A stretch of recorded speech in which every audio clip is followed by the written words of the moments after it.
తెలంగాణ జాతిపిత రాష్ట్ర తొలి ముఖ్యమంత్రి కేసీఆర్ ప్రతిష్టాత్మకంగా ప్రవేశపెట్టిన హరితహార కార్యక్రమం ఇవాల్టితో 10 వసంతాలు పూర్తి చేసుకుంది.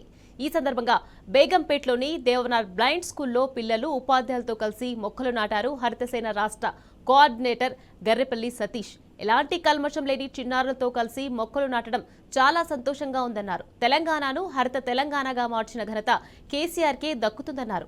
కేసీఆర్ చేపట్టిన హరితహారం వల్లే రాష్ట్రం పచ్చగా మారిందని, వర్షాలు సమృద్ధిగా కురుస్తున్నాయన్నారు. గ్రామాలు బాగుండాలి, పట్టణాలు బాగుండాలన్న ఉద్దేశంతో పల్లె పట్టణ ప్రకృతి వనాలు ప్రారంభించిన మహానాయకుడు కేసీఆర్ అని కొనియాడారు. కేసీఆర్ అడుగుజాడల్లో నడుస్తూ గ్రీన్ ఇండియా ఛాలెంజ్ హరితసేన పేరుతో మాజీ ఎంపీ జోగినపల్లి సంతోష్ కుమార్ కోట్లాది మొక్కలు నాటి తన వంతు కృషి చేస్తున్నారని అన్నారు. ఈ కార్యక్రమంలో దేవనార్ బ్లైండ్ స్కూల్ యాజమాన్యం, ఉపాధ్యాయులు తదితరులు పాల్గొన్నారు. హరితసేనలో భాగంగా బేగంపేటలోని దేవనార్ బ్లైండ్ స్కూల్లో మొక్కలు నాటడం జరిగింది.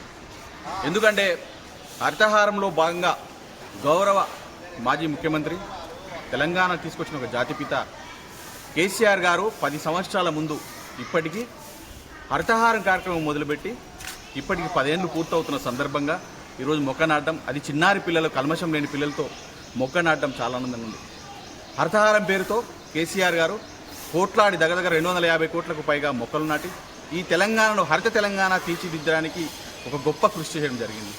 తెలంగాణ రాష్ట్రంలో గ్రీనరీ పర్సంటేజ్ పెరిగిందంటే అది కేవలం కేసీఆర్ గారి కృషి. హరితహార భాగంలో ప్రతి ఒక్కరిని మమేకం చేస్తూ కోట్లాది మొక్కలు నాటారు కాబట్టి ఈరోజు ఈ మాత్రం వర్షాలు పడుతున్నాయంటే కారణం కేసీఆర్ గారు.